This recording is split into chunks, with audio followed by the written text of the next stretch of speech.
जय हिंद। 80 साल की आजादी, 80 साल का गौरव और 80 साल की उस यात्रा को सलाम जिसने भारत को दुनिया के सबसे सशक्त लोकतंत्रों में खड़ा किया है। और इसी जज्बे के साथ स्वागत है आपका न्यूज पंच में। मैं हूं कृतिका। सबसे पहले आप सभी को 80वें स्वतंत्रता दिवस की हार्दिक शुभकामनाएं। आज पूरा देश स्वतंत्रता दिवस मना रहा है और हर ओर आजादी का उत्सव है, और इसीलिए आज का न्यूज पंच भी बेहद खास है। तो इस खास आजादी के दिन देश के जज्बे के साथ न्यूज पंच की करते हैं शुरुआत, और सबसे पहले नजर डालते हैं टॉप लाइन्स पर,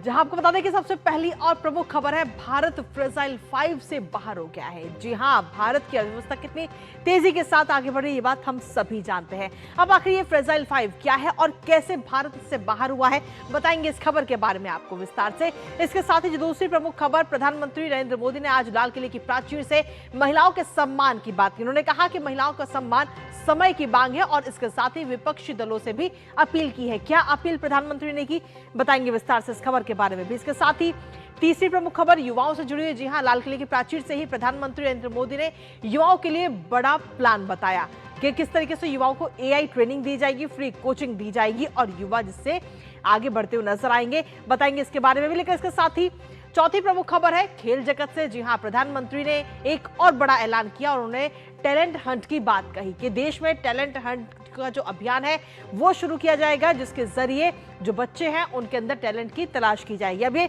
टैलेंट हंट अभियान क्या है और कैसे होगी ये तलाश, किस क्षेत्र में, बताएंगे इसके बारे में भी विस्तार से। तो चलिए शुरुआत पहली और प्रमुख खबर के साथ करते हैं। देश आज 80वां स्वतंत्रता दिवस मना रहा है। कश्मीर से लेकर कन्याकुमारी तक आजादी का जश्न है, और इस मौके पर प्रधानमंत्री नरेंद्र मोदी ने लाल किले की प्राचीर से 13वीं बार अपना संबोधन दिया है, और इस संबोधन में उन्होंने कई सारी चीजों का जिक्र किया। 13वीं बार उन्होंने तिरंगा फहराया। इस दौरान पहली बार लाल किले से वंदे मातरम की गूंज भी सुनाई थी। पीएम मोदी ने लाल किले की प्राचीर से जब देश को संबोधित किया तो कई बातों का जिक्र उन्होंने किया। प्रधानमंत्री मोदी ने बताया कि पिछले 12 सालों में भारत कैसे तेजी के साथ आगे बढ़ रहा है, कैसे भारत फ्रेजाइल 5 से बाहर निकला। अर्थव्यवस्था के साथ साथ पीएम मोदी ने विकास का नया नारा भी दिया और देश की सप्तधारा शक्ति के बारे में भी बताया। क्या कुछ प्रधानमंत्री ने कहा वो आपको सुनाएंगे, साथ ही करेंगे चर्चा अपने खास मेहमान के साथ। लेकिन उससे पहले आपको दिखाते हैं आज की कुछ खास तस्वीरें।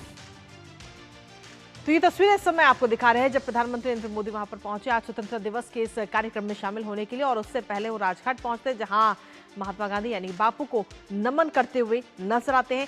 दूसरी तस्वीर में आपको दिखा रहे हैं जब प्रधानमंत्री नरेंद्र मोदी को गार्ड ऑफ ऑनर दिया गया आज भारत एट 80 में, और इसके साथ ही तीसरी तस्वीर जब प्रधानमंत्री नरेंद्र मोदी ने लाल किले की प्राचीर पर जाकर के ध्वजारोहण किया, अपना संबोधन दिया। और पहली बार ऐसा हुआ जब वंदे मातरम की गूंज लाल किले पर सुनाई दी है। तो आज का दिन बेहद ही खास और बेहद ही अहम रहा, और इसके साथ ही हर बार की तरह इस बार भी प्रधानमंत्री नरेंद्र मोदी वहां पर जो बच्चे इस बड़े कार्यक्रम में शामिल होने के लिए वहां पर पहुंचे थे उनसे भी मुलाकात करते हुए प्रधानमंत्री नजर आए। तो आज की ये 5 बेहद ही खूबसूरत तस्वीरें स्वतंत्रता दिवस की, भारत के 80वां स्वतंत्रता दिवस। और इसके साथ ही लाल किले की प्राचीर से प्रधानमंत्री नरेंद्र मोदी ने विकास का नया नारा दिया और शक्ति सप्तधारा का जिक्र उन्होंने किया। प्रधानमंत्री ने सीधे तौर पर बताया कि कैसे विकास और देश में आगे और तेजी के साथ बढ़ता हुआ नजर आएगा, और क्या वो 7 पॉइंट हैं। इस 7 पॉइंट में सबसे पहले मैन्युफैक्चरिंग पावर, कृषि और फूड प्रोसेसिंग, टेक्नोलॉजी इनोवेशन, गति शक्ति, रक्षा शक्ति, ग्रीन और ब्लू इकोनॉमी, और 7वीं है सॉफ्ट पावर। तो इन 7 शक्तियों का जिक्र प्रधानमंत्री नरेंद्र मोदी ने किया और कहा कि ये 7 शक्तियां जब मिलेंगी तो देश हमारा विकसित राष्ट्र बन जाएगा। जो हमारा लक्ष्य है साल 2047 तक का, उस लक्ष्य को पाने में फिर हम पीछे बिल्कुल भी नहीं रहेंगे। तो इन जो 7 शक्तियों की बात है वो प्रधानमंत्री नरेंद्र मोदी ने की कि विकास में किस तरीके से ये शक्ति सप्तधारा अपने जो भूमिका है वो निभा रही है। आइए आपको सुनाते हैं प्रधानमंत्री नरेंद्र मोदी ने विकास का नारा और शक्ति सप्तधारा को लेकर क्या कुछ कहा। आज लाल किले की प्राचीर से मैं देश के सामने शक्ति की सप्तधारा का आवाहन करता हूं। पहली शक्ति है मैन्युफैक्चरिंग पावर। हमें मैन्युफैक्चरिंग सेक्टर को बहुत आगे बढ़ाना होगा। डिजाइन से लेकर मैन्युफैक्चरिंग तक भारत को ग्लोबल सप्लाई चेन का भरोसामंद केंद्र बनना होगा। इस सप्तधारा की दूसरी शक्ति है कृषि और फूड प्रोसेसिंग। हमें इस दिशा में आगे बढ़ना होगा। अब दुनिया के बाजार खुल चुके हैं। एफपीए के कारण हमें एक बहुत बड़ा मार्केट मिल रहा है, हमें वहां पहुंचना है। मेरी सप्तधारा की तीसरी शक्ति है टेक्नोलॉजी और इनोवेशन। आज जमाना एआई का है, क्वांटम का है, स्पेस का है, रोबोटिक्स का है, डेटा सेंटर्स का है। पूरी तरह एक नया क्षेत्र खुल चुका है और इमर्जिंग टेक्नोलॉजी ये भी हर पल हमें चुनौती दे रही है और इसलिए देश को दुनिया के लिए मार्केट नहीं बना देना, हमें इनोवेशन का हब बनना है। सप्तधारा की चौथी शक्ति है गति शक्ति। यह गति शक्ति देश के अंदर सीमलेस फास्ट कनेक्टिविटी पर हमें बल देना होगा। हमारी पांचवी शक्ति है सप्तधारा की, वो है रक्षा शक्ति। और ये रक्षा शक्ति का महत्व हर प्रकार से है। डिफेंस में आत्मनिर्भर होना अब भारत ने अनुभव कर लिया, दुनिया ने अनुभव कर लिया है, इसके बिना कोई चारा नहीं है। विश्व जब अपनी अपनी ही सोच रहा है तब भारत विश्व के लिए बाजार बन करके नहीं रह सकता है। हमें डिफेंस के क्षेत्र में आत्मनिर्भर होना हुआ। सप्तधारा की छठी शक्ति है ग्रीन इकोनॉमी, ब्लू इकोनॉमी, जो ग्रीन जॉब को भी जन्म देती है। हमें green hydrogen, renewable energy, energy storage, green mobility, green manufacturing in global scale हमें पा करके रहना है। सातवीं धारा है और दुनिया के लिए इसका अपना भी एक महत्व है और वो है भारत का सॉफ्ट पावर। भारत के सॉफ्ट पावर की ताकत है। साथियों, सप्तधारा की इन 7 शक्तियां, सप्त शक्तियां, उद्देश्य सिर्फ एक सेक्टर में प्रगति करने का नहीं है। एक होलिस्टिक अप्रोच के साथ हमें राष्ट्र को जो लक्ष्य लेकर के हम चल रहे हैं, जो एम्बिशन लेकर के चल रहे हैं, उस स्केल को हमें पार करने की दिशा में काम करना है। इसके साथ ही प्रधानमंत्री नरेंद्र मोदी ने फ्रेजाइल 5 का जिक्र किया कि भारत पहले फ्रेजाइल 5 में था और अब उससे कितनी तेजी के साथ बाहर निकला है। लेकिन जब इसका जिक्र प्रधानमंत्री ने किया तो ऐसे में यह जानना बेहद जरूरी है कि आखिर ये फ्रेजाइल 5 आखिर है क्या। दरअसल फ्रेजाइल का मतलब होता है कोई भी नाजुक या कमजोर देश, और ये फ्रेजाइल 5 का जो ग्रुप है ये 2013 में बना और इसमें वो देश शामिल हुए जिन देशों की जो अर्थव्यवस्था है वो बेहद ही नाजुक स्थिति में उस दौरान थी। उस दौरान भारत को भी इसमें शामिल किया गया। इसके साथ ही वैश्विक निवेशकों को चेतावनी देना इस ग्रुप का मकसद था कि जिससे कि जो वैश्विक निवेशक हैं, पूरे दुनिया भर के जो निवेशक हैं, उनको पता लग जाए कि आखिर कौन सा देश कमजोर है, कौन सा देश मजबूत है, और इसको ध्यान में रखते हुए ये बनाया गया। उस दौरान आपको बता दें कि मॉर्गन स्टैनली के विश्लेषकों की तरफ से इस नाम को दिया गया फ्रेजाइल 5 और ये नाम दिया गया। और इसके साथ ही स्थायी या आधिकारिक अंतर्राष्ट्रीय संगठन नहीं है ये सिर्फ एक निवेशकों को ये दिखाने के लिए कि अगर फ्रेजाइल 5 में कौन कौन से देश आते हैं और अगर आप उसमें पैसा लगाएंगे तो आपको नुकसान हो सकता है। लेकिन प्रधानमंत्री नरेंद्र मोदी ने इसका जिक्र किया और उन्होंने कहा कि भारत जो है फ्रेजाइल 5 से बाहर हो गया। 12 वर्षों में भारत ने तेजी के साथ जो रफ्तार है वो पकड़ी है। आइए आपको सुनाते हैं।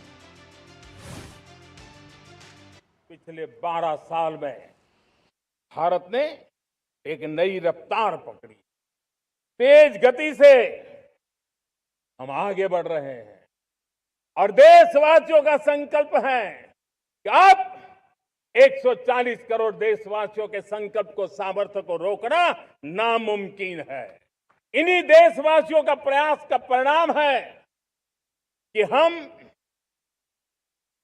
कभी फ्रेजाइल 5 में गिरे जाते थे। 12 साल के भीतर भीतर हम एक मेजर इकोनॉमी में फास्टेस्ट ग्रोइंग इकोनॉमी बन गए हैं। तो भारत कितनी तेजी के साथ आगे बढ़ रहा है वो प्रधानमंत्री उसका जिक्र करते हुए नजर लाल किले की प्राचीर से। उसी पर आज हमारे साथ बातचीत करने के लिए वरिष्ठ पत्रकार जुड़ रहे हैं हमारे आज के इस खास कार्यक्रम में। आर राजगोपालन सर, बहुत बहुत स्वागत है आपका हमारे आज के इस खास कार्यक्रम में अपना कीमती समय देने के लिए। राजगोपालन जी, सीधे तौर पर प्रधानमंत्री नरेंद्र मोदी ने आज लाल किले की प्राचीर से कई चीजों का जिक्र किया, महिलाओं का भी जिक्र किया, युवाओं का भी जिक्र किया और भारत कितनी तेजी के साथ आगे बढ़ रहा है, भारत की अर्थव्यवस्था कितनी मजबूत हो रही है उसका जिक्र भी करते हुए नजर आया। और इसके साथ ही फ्रेजाइल 5 का जिक्र भी प्रधानमंत्री ने किया कि 2013 में फ्रेजाइल 5 में भारत था और अब बहुत तेजी के साथ भारत इससे बाहर आ चुका है और उभरती अर्थव्यवस्थाओं में भारत का नाम अब गिना जाता है। बिल्कुल, प्रधानमंत्री का जो भाषण है वेरी जो विकास के रूप में है, कृषि का प्रोसेसिंग, टेक्नोलॉजी, इनोवेशन, गति शक्ति, सारी की सारी प्रधानमंत्री का फोकस रहा। गति शक्ति मतलब जो ट्रांसपोर्ट, जो civil aviation, ship building, space इत्यादि का इकट्ठा करके, जनरेट करके, कोऑर्डिनेट करके ग्रीन इकोनॉमी, ब्लू इकोनॉमी को इंपॉर्टेंस देते हुए प्रधानमंत्री का फोकस है। आप देखिए होगा पिछले 12 साल में प्रधानमंत्री को निर्देश में कितना बजट प्रेजेंट किया है। बजट में भी ये 7 इंपॉर्टेंस का, निर्मला सीतारमण का, अरुण जेटली का, पीयूष गोयल का जो भी बजट था पिछले 12 साल में, सारे की सारी ये ब्लू इकोनॉमी, ग्रीन इकोनॉमी के ऊपर था। लेकिन मुझे लगता है 5 न्यूक्लियर रिएक्टर्स के बारे में नेक्स्ट 5 इयर्स में मैं फोकस करूंगा करके वायदा दिया है। प्लस ये भी कह रहे थे सेमीकंडक्टर को किसी ने रोकना चाहते थे, मैंने आगे बढ़ाया सेमीकंडक्टर का। And second thing, youth Gen Z का प्रधानमंत्री का अपील बिल्कुल ग्लोबलाइजेशन को बराबर था मुझे लगता है। लेकिन मैडम जी 80th इंडिपेंडेंस डे में मुझे एक दो चीज पॉलिटिकली बताना चाहता हूं, क्योंकि पिछले 45 साल से मैं पार्लियामेंट को रिपोर्टिंग किया है। प्रधानमंत्री का दुख है, मन में पीड़ा है, वो जो पार्लियामेंट में इनके बोलने नहीं दिए थे सारी की सारी अपोजिशन का जिम्मेवारी ठहरता हूं मैं। एज ए जर्नलिस्ट मैं कह सकता हूं कांग्रेस को, इंडिया अलायंस को, प्रधानमंत्री को पार्लियामेंट को अंदर सुनना नहीं चाहते थे, इसीलिए पार्लियामेंट को रुकवाया है। 140 करोड़ का प्रतिनिधि, 545 एमपीस है, लेकिन उसको मुंह बंद कर दिया सरकार का। लेकिन प्रधानमंत्री आज खुल्लम खुल्ला ओपनली बोल दिया है CWG गेम 2036 का माओइस्ट माइंड कैसे है उसके बारे में भी जिक्र किया था। छत्तीसगढ़ में, बस्तर में जो नक्सल का बंद किया था, लेकिन कल नक्सल का क्षेत्र बस्तर में कितना हैंडलूम साड़ी पहन करके रैंप वॉक किया है। इतना दो बंदूक बंद करके ये रैंप वॉक करने तक अमित शाह साहब होम मिनिस्टर का श्रेय है, नरेंद्र मोदी का श्रेय है। ये सारी के सारी इंस्टॉल माइंड पर रखते हुए मुझे लगता है जो मैन्युफैक्चरिंग सेक्टर को इंपॉर्टेंस देना चाहते थे, इन टोटालिटी प्रधानमंत्री का फोकस विकास विकास विकास। बिल्कुल, और उसका असर ये भी कि फ्रेजाइल 5 से भारत बाहर हो चुका है। आपके पास मैं वापस आऊंगी क्योंकि और भी कई सारे मुद्दे हैं जिनका जिक्र आज प्रधानमंत्री ने किया। आपके पास वापस आऊंगे, आप लगातार हमारे साथ बने रहिए। तो चलिए न्यूज पंच में अब बात करते हैं देश की आधी आबादी की, यानी महिलाओं की, जिसका जिक्र प्रधानमंत्री नरेंद्र मोदी ने भी किया लाल किले की प्राचीर से। महिला आरक्षण बिल को लेकर प्रधानमंत्री नरेंद्र मोदी ने आज विपक्ष पर बड़ा हमला बोला। पीएम मोदी ने कहा कि हमने नारी शक्ति वंदन बिल पास किया था, लेकिन ये सपना राजनीतिक अखाड़े का शिकार हो गया। इसी के साथ प्रधानमंत्री नरेंद्र मोदी ने देश के सभी राजनीतिक दलों से एक महत्वपूर्ण अपील भी की। पीएम मोदी ने सभी दलों से एकजुट होकर राज्यों की विधानसभाओं और लोकसभा में महिलाओं के लिए 33% प्रतिनिधित्व जल्द से जल्द सुनिश्चित करने का आह्वान किया। करेंगे चर्चा इससे जुड़ी, उससे पहले आपको सुनाते हैं महिलाओं को लेकर लाल किले की प्राचीर से प्रधानमंत्री नरेंद्र मोदी का यह बयान। आज लाल किले की प्राचीर से तिरंगे झंडे की छाया में खड़े होकर के प्रार्थना करता हूं, आग्रह करता हूं, आइए उन महिलाओं के सामर्थ्य के पुजारी बनिए, उन महिलाओं के सम्मान में आगे आइए और जल्द से जल्द हमारी माताओं बहनों को 33% विधानसभा और लोकसभा में उनको प्रतिनिधित्व मिले। वे भारत की नीति घड़तर के अंदर अपना योगदान दे। समय की मांग है और मैं सभी राजनीतिक दलों से फिर से आग्रह करता हूं, आइए महिला आरक्षण लागू करके महिला सम्मान में आप भी जुड़िए, आप भी यश लीजिए, आप भी क्रेडिट लीजिए, लेकिन मेरी माताओं बहनों को हक दीजिए। और इसी पर चर्चा करने के लिए हमारे साथ खास मेहमान वरिष्ठ पत्रकार लगातार बने हुए हैं। राजगोपालन जी, महिला सशक्तिकरण की बात तो प्रधानमंत्री नरेंद्र मोदी लगातार करते ही हैं, लेकिन महिला आरक्षण बिल जो कि कहीं ना कहीं विपक्ष के हंगामे की भेंट चढ़ गया और विपक्ष उसको लेकर नाराज भी नजर आया। विपक्ष को यह समझ नहीं आया कि अगर उस बिल को पास कर दिया जाएगा तो उससे कितना आसान होगा महिलाओं के लिए एंट्री करना संसद के अंदर। क्या कहेंगे इसको लेकर? प्रधानमंत्री का जो भाषण था, प्रधानमंत्री का जो फोकस वुमेन्स रिजर्वेशन बिल के ऊपर था, प्रधानमंत्री का ये रिक्वेस्ट है, लाल किला का चाय से मैं बता रहा हूं करके जिक्र किया था, वो इमोशनल स्पीच में माना जाता हूं, क्योंकि पार्लियामेंट में जो भी बिल डिस्कशन के लिए, डिबेट के लिए रुकवाते हैं कांग्रेस इत्यादि लोग, अपोजिशन लोग, समाजवादी पार्टी हो, बाकी कोई भी पार्टी हो, रीजनल पार्टी, क्षेत्रीय पार्टी कांग्रेस को दबाव में आकर के दुनिया में, स्पेशली इंडिया में जितना भी विकास है, विकास का विमेंस बिल इंपॉर्टेंस रेजोल्यूशन जरूरत है, 33% जरूरत है। इसीलिए तो प्रधानमंत्री ने दूसरी चीज जिक्र करने टाइम पर हमारा पास 100 यूनिवर्सिटीज है, 850 मेडिकल कॉलेजेस है, इत्यादि इत्यादि गिने थे, क्योंकि पिछले 1 महीने से पार्लियामेंट को एक बिल भी पास करने का मना किया, डिलिमिटेशन बिल प्लस FCR ये बिल, वो भी प्रधानमंत्री का मन पर है। बट प्रधानमंत्री का फोकस जेनजी के ऊपर भी था, NGOs को, बाकी सबको बुला करके नशा मुक्त भारत के लिए स्टेट गवर्नमेंट को भी आह्वान किया था। वुमेन्स रिजर्वेशन बिल ये भी बताया, political parties pass this bill, 33% important है करने के बाद हर घर में ये चीज मालूमात होना चाहिए। प्रधानमंत्री को जो ये भाषण रेड फोर्ट से, लाल किला से इतना महत्व है, क्योंकि आज आपने भी देखा होगा कांग्रेस कार्यालय में प्रधानमंत्री का आह्वान करते करते वंदे मातरम का पूरा 6 मिनट्स भाषण नहीं, बस सॉन्ग सुनना नहीं चाहते थे। ये मैडम सोनिया गांधी, राहुल गांधी दोनों मिला करके उसको भी रुकवाए थे। ये तो पॉलिटिकल है, लेकिन प्रधानमंत्री का स्पीच फोकस विकास, लेकिन अपोजिशन का फोकस विनाश। बिल्कुल, आपके पास मैं वापस आऊंगी क्योंकि आगे भी और भी कई मुद्दे जिन पर चर्चा करनी है, आपके पास वापस आते हैं, लेकिन इसके साथ ही अपने दर्शकों को बता दें एक और मुद्दे के बारे में, जहां प्रधानमंत्री नरेंद्र मोदी ने देश की अर्थव्यवस्था की भी आज बात की, महिलाओं की बात की, साथ ही देश के युवाओं का भी जिक्र किया और उनके लिए बड़ी घोषणा भी कर दी।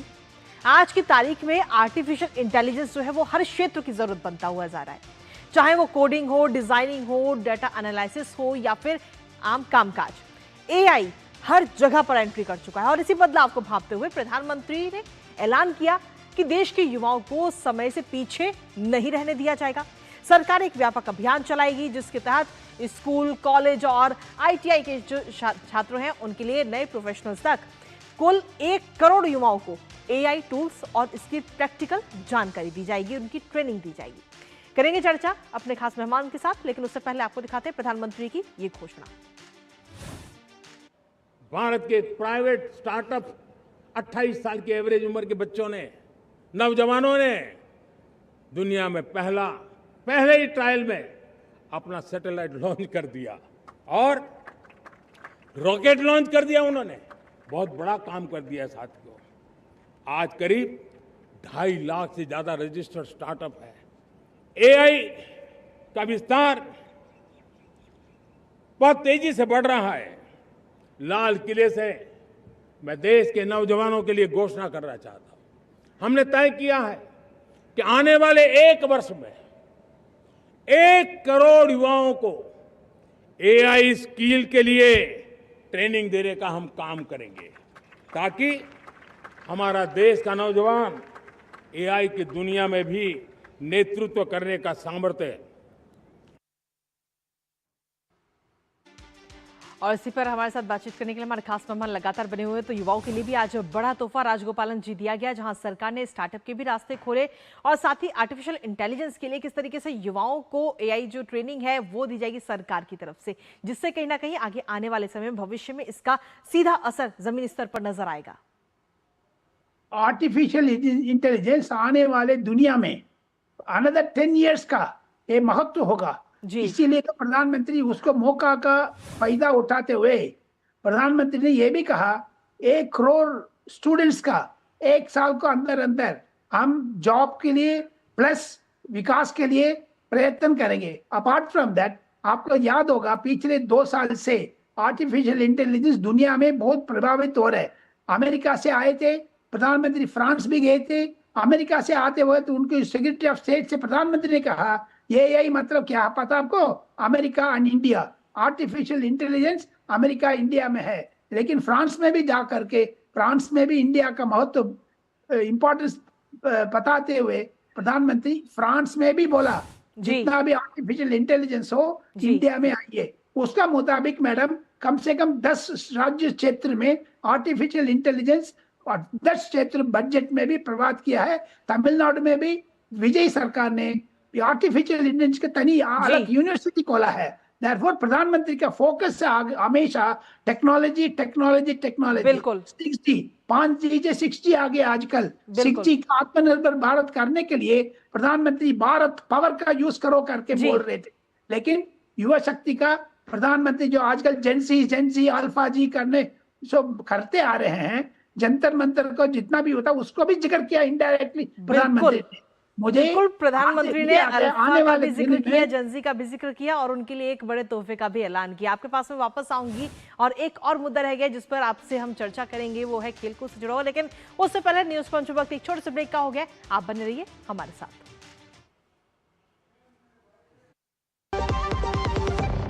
महाराजा अग्रसेन इंस्टीट्यूट की ओर से देशवासियों को स्वतंत्रता दिवस की बहुत बहुत शुभकामनाएं। जय हिंद। विरासत से मिली पहचान, आजादी से मिला हौसला, नई सोच से बना नया हिंदुस्तान। ये कहानी है गर्व की, made in India, by Indians, for Indians. Milton celebrates proudly Indian. ओ हरि भैया, अरे वाह, खेतों में कौन सी फसल लगाए हो? 12 महीने कमा कर दे ऐसी फसल। क्या?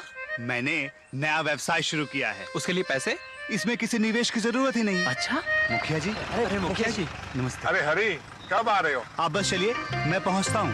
अब मैं LIC एजेंट हूं। LIC एजेंट बनो, अब बड़ा सोचो। हमारी वेबसाइट पर जाएं या अपनी नजदीकी LIC शाखा से संपर्क करें। जरा सोच के देखिए, आपके पास कुछ ऐसा है जो आपकी दुनिया बदल सकता है। जानते हैं क्या? आपका अपना सोना। सोना क्या नहीं कर सकता? सोना आपको अपने सपनों का घर दिला सकता है, आपके बच्चों का भविष्य बना सकता है। सोना आपकी हर इच्छा पूरी कर सकता है। तो भारत की सबसे बड़ी gold loan NBFC Muthoot finance से गोल्ड लोन लीजिए और फिर देखिए सोना क्या नहीं कर सकता। मुथूट फाइनेंस, जहाँ विश्वास ही परंपरा है। कॉल कीजिए 1-800-313-1212।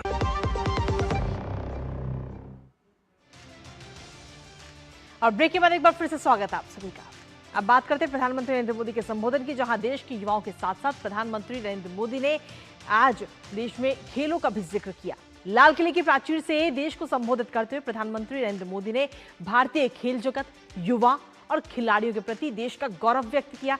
और इसके साथ ही उन्होंने ग्लासगो कॉमनवेल्थ गेम्स सहित हालिया इंटरनेशनल इवेंट में भारतीय खिलाड़ियों के जबरदस्त प्रदर्शन की सराहना करते हुए कहा कि भारत का तिरंगा वैश्विक खेल मंचों पर नई बुलंदी के साथ फहरा रहा है। तो वहीं 2030 के कॉमनवेल्थ गेम्स और 2036 के ओलंपिक्स को लेकर प्रधानमंत्री ने कहा कि 2036 में हमें कम से कम 3/4 प्रतियोगिताओं में हिस्सा लेना चाहिए। अब इसके लिए अभी से देश भर में 5 से 15 साल के बच्चों के लिए टैलेंट हंट भी शुरू किया जाएगा। आइए आपको सुनाते हैं प्रधानमंत्री ने क्या कुछ कहा। हम टैलेंट हंट का एक अभियान भी चलाना चाहते हैं। हमें अगर 2036 के लिए खिलाड़ी चाहिए तो आज जो 5 साल, 10 साल, 15 साल की उम्र के नौजवान हैं, बेटे हैं, उनके तरफ ध्यान देना होगा, उन बेटियों पर ध्यान देना होगा। और इसलिए 5 से 15 उम्र के बच्चों में खेल प्रतिभा ढूंढने के लिए गांव-गांव, शहर-शहर, स्कूल-स्कूल एक टैलेंट हंट का अभियान चलाया जाएगा। बच्चों की प्रतिभा को देखा जाएगा और फिर उनको स्पेशल ट्रेनिंग दे करके देश के लिए खेलने वाले अच्छे खिलाड़ी बनाए जाएंगे। तो टैलेंट हंट का ये पूरा अभियान चलेगा, जिसमें खास तौर पर फोकस रहेगा 5 से 15 साल के बच्चों पर। उनके अंदर जो टैलेंट है, उनके अंदर की जो प्रतिभा है, उसको निखारने की कोशिश होगी। और ये अभियान पूरे देश भर में चलेगा, गांव, शहर और स्कूलों में ये अभियान चलाया जाएगा, जिसके तहत स्पेशल ट्रेनिंग दे करके उन बच्चों को तैयार किया जाएगा। तो सीधे तौर पर हम देखें तो टैलेंट हंट के जरिए बच्चों के अंदर की जो प्रतिभा है, खेलों से जुड़ी, जो बच्चे खेलों में आगे बढ़ना चाहते हैं, कुछ करना चाहते हैं जिंदगी में और खेल में आगे बढ़कर पूरे देश का नाम रोशन करना चाहते हैं, अपने परिवार का नाम रोशन करना चाहते हैं, खास तौर पर उन बच्चों के लिए टैलेंट हंट का जो पूरा अभियान है चलाया जाएगा, जो गांव में, शहरों में और खास तौर पर स्कूलों में होगा। और इसमें खास तौर पर फोकस रहेगा 5 से 15 साल के बच्चों को लेकर के। इसमें 5 से 15 साल के जो बच्चे होंगे उनके अंदर टैलेंट तराशा जाएगा। तो सीधे तौर पर इस अभियान का जिक्र भी प्रधानमंत्री ने किया। लेकिन इसके साथ ही आपको बता दें कि स्वतंत्रता दिवस की आज पूरे देश भर में धूम नजर आई है और यहां तक कि देश ही नहीं बल्कि विदेशों से भी कई सारी तस्वीरें ऐसी सामने आई हैं जहां पर विदेशी धरती पर तिरंगा फहरा रहा है। और इस दौरान की ये 9 तस्वीरें आपको दिखा रहे हैं। आप इसमें देख पा रहे हैं न्यूजीलैंड है, चीन है, Japan, Bangladesh, Malaysia, Indonesia, Fiji, Thailand और म्यांमार। ये वो 9 देश, हालांकि इसके अलावा भी कई देशों से इस तरह की तस्वीर आई हैं जहां पर भारत का स्वतंत्रता दिवस मनाया गया, तिरंगा फहराया गया। तो अपने देश में ही ये उत्सव नहीं बल्कि दुनिया भर में ये उत्सव आज मनाया जा रहा है। तो सीधे तौर पर विदेशी धरती पर तिरंगा आज फहराया गया, जिसकी 9 तस्वीरें हमने आपको दिखाई। और इसी के साथ साथ फिलहाल न्यूज़ पंच मुझे और हमारी पूरी टीम को दीजिए अनुमति। नमस्कार, जय हिंद।